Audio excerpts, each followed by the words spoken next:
Judges smash golden buzzer after one note of Hotel California. The theater was silent, the kind of silence that doesn't just happen by accident, but by collective anticipation. Everyone's eyes were fixed on the stage where a single boy stood nervously, clutching a microphone with trembling hands. His clothes were simple, a bit too big for his small frame, and his shoes looked worn from walking long distances. The bright lights above made him squint, but even through the fear in his eyes there was something shining, a quiet determination. No one in the audience knew what they were about to witness, and not even the judges sitting at the panel had an idea that this very moment would etch itself into history. When he finally opened his mouth, not to introduce himself, but to let out the very first note of Hotel California, the world stopped. One note, that was all it took. The sound was raw yet beautiful, fragile yet powerful, as if it carried the weight of stories untold, struggles endured, and dreams that had been buried too deep for too long. The judges looked at one another in disbelief, their eyes wide as if asking silently, "Did you hear that too?" Within seconds, one of them reached forward and slammed the golden buzzer, unable to wait a second longer. Confetti shot into the air as the crowd erupted into cheers, and the boy dropped to his knees, overwhelmed by the sound of thousands of strangers applauding him, not for who he was, but for what he carried inside of him. That one note had carried his pain, his hope, his entire life. But this story didn't begin on that stage. It began years earlier, in a small town where life was more about survival than dreams. The boy's name was Ion. Born into poverty, he grew up in a place where music was considered a luxury, and dreams like his were seen as foolish fantasies. His father worked long hours as a laborer, coming home each day with calloused hands and tired eyes. His mother, despite her own struggles, always whispered to Ion that he was special, that his voice carried a light that could not be dimmed. But the world outside their home wasn't so kind. Neighbors mocked him when he sang. Children in school laughed at his high-pitched practice runs. Teachers told him music would never feed his family. Every day he carried those voices like stones in his chest, but still, he sang. He sang to the night sky, to the quiet streets, to the cracked walls of his small room, hoping that maybe, someday, someone would hear him. When Ion first discovered Hotel California, he didn't even know the name of the band that sang it. He heard it from an old radio his father had salvaged from the garbage. The radio crackled, the sound wasn't clear, but when those guitar chords played, something inside him woke up. He didn't understand every word, but he understood the feeling. That haunting melody became his escape, his secret weapon against despair. Night after night, he practiced. He studied every line, every note, every whisper of emotion in the song. He didn't have instruments, so he sang a cappella, making his voice stretch to cover the sound of an entire band. It wasn't just practice, it was survival. The path to the stage was not easy. When auditions were announced for the talent show in the big city, Ion barely had the money for bus fare. His father sold a pair of old tools he needed for work, just to give his son a chance. His mother packed him food for the journey, telling him, "This is your moment, my son. Don't be afraid." But fear was something Ion knew well. The city was loud and overwhelming. The lines at the auditions were long, filled with people dressed better, trained better, and more confident than he could ever be. He almost turned back, but he remembered his mother's voice. He remembered singing alone under the stars and promising himself that if he ever had the chance, he wouldn't waste it. When he finally stepped into the audition room, the judges barely looked up at first. To them, he was just another contestant, one among thousands. His hands shook so badly he almost dropped the microphone. And then, he sang that first note. One note that sliced through the air like lightning. One note that silenced laughter, erased doubt, and forced every soul in that room to pay attention. The judges' jaws dropped, the audience leaned forward, and time itself seemed to hold its breath. That golden buzzer came crashing down before he even reached the chorus. The confetti fell like rain, and Ion stood in the center of it all, tears streaming down his face, realizing that after all the years of struggle, someone finally heard him. But the story didn't end there. Success, as Ion quickly learned, comes with its own set of challenges. Suddenly, he was no longer invisible. Interviews, rehearsals, criticism, everything came at him all at once. People who once mocked him now claimed they always believed in him. Others whispered that he was just a one-hit wonder, that he wouldn't last. Ion found himself battling not just the world, but his own self-doubt. Could he really carry the weight of so many expectations? Could a poor boy from a forgotten town truly become a star? The night of the live finals was the hardest of all. He sat backstage, his heart racing, listening to other contestants perform with powerful voices and elaborate stage setups. He had nothing but himself and the song that had carried him this far. As he walked onto the stage, the lights blinding and the cameras rolling, he remembered the nights when no one believed in him. He remembered his father's sacrifices, his mother's faith, and the boy he used to be, the boy who sang just to be heard. Taking a deep breath, he closed his eyes and let the music take over. This time, when he sang Hotel California, it wasn't just a performance. It was a story, his story. Each lyric carried his pain, his hope, his journey from silence to sound. The audience cried, the judges stood, the world listened, and when he finished, the theater was quiet for a heartbeat before exploding into applause that shook the ground. He didn't win just a competition that night. He won freedom from the chains of doubt. He won proof that even the smallest voice can echo across the world if it carries truth. Years later, when people talked about that moment, they didn't just say, he sang beautifully. They said, he reminded us why we believe in dreams.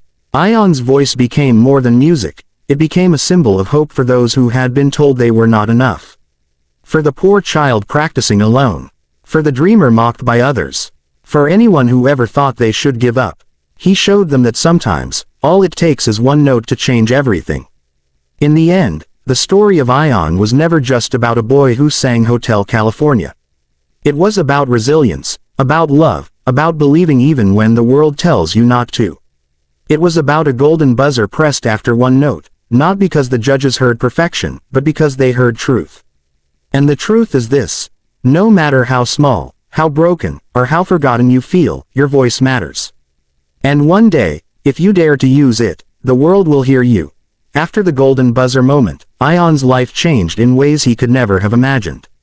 Just days earlier, he had been a boy who walked dusty streets unnoticed, carrying his dreams silently in his heart. Now, suddenly, he was the boy everyone wanted to talk about. Newspapers printed his picture with bold headlines, strangers stopped him on the street to shake his hand, and children in his town looked at him with wide eyes filled with admiration. For the first time, he felt what it meant to be seen, not as a poor boy, not as a burden, but as someone who mattered. But fame came with shadows. The first challenge was overwhelming pressure. Every time he opened his mouth to sing, people expected magic. They expected perfection, forgetting he was just a boy with no formal training, only raw talent and endless passion. The producers of the show scheduled interviews, rehearsals, and appearances, leaving him exhausted. Sometimes he lay awake at night in the small apartment they had given him for the competition, staring at the ceiling and whispering, "What if I can't do it again? What if that one note was all I had?" Back home, life hadn't magically transformed either. His father still worked hard to provide, though now he did so with more pride. Yet there were whispers in the town. Some said Ion was lucky, not talented. Others accused his family of exaggerating their struggles to gain sympathy. These words cut deep, and Ion carried them into every rehearsal like invisible wounds. On some days, he wanted to quit. On others, he reminded himself of why he began: to sing, to heal, to make people feel less alone. The next round of the competition pushed him harder than ever. Unlike auditions, this time he had to prepare with a live band, backup singers, and an elaborate stage design. It was overwhelming. During one rehearsal, he forgot his lyrics halfway through, froze in front of everyone, and ran off stage. The crew whispered, the judges frowned, and Ion locked himself in the dressing room, his chest tight with panic. He thought, maybe they were right. Maybe I'm not good enough. But then he remembered his mother's words: the world can only take away your confidence if you let it. But your voice, that belongs only to you. That night, he went outside, away from the bright city lights, and found a quiet corner.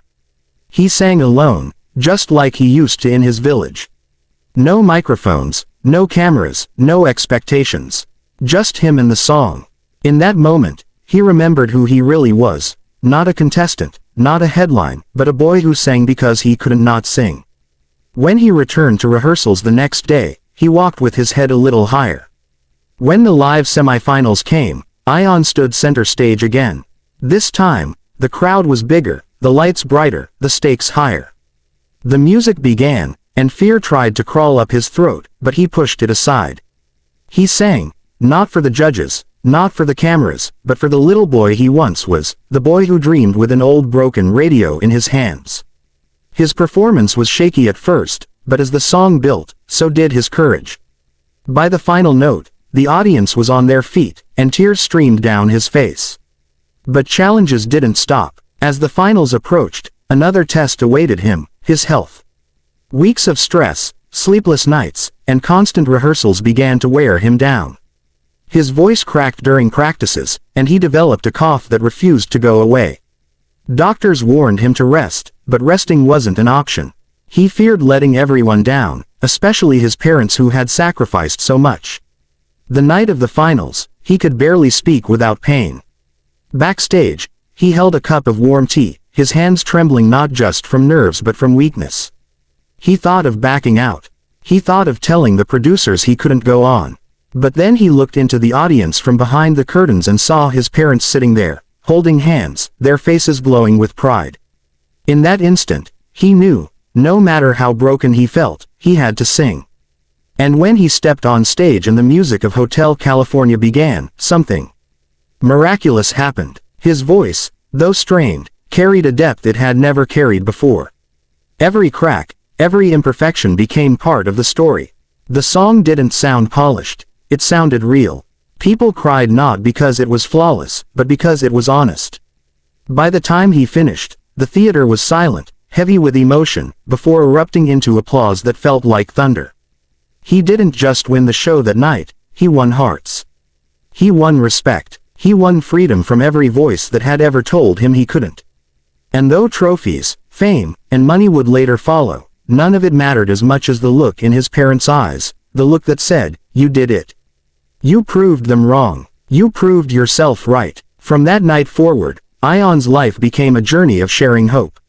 He sang in concerts, but he also visited schools, orphanages, and villages, reminding children like him that dreams are not foolish, that their voices matter.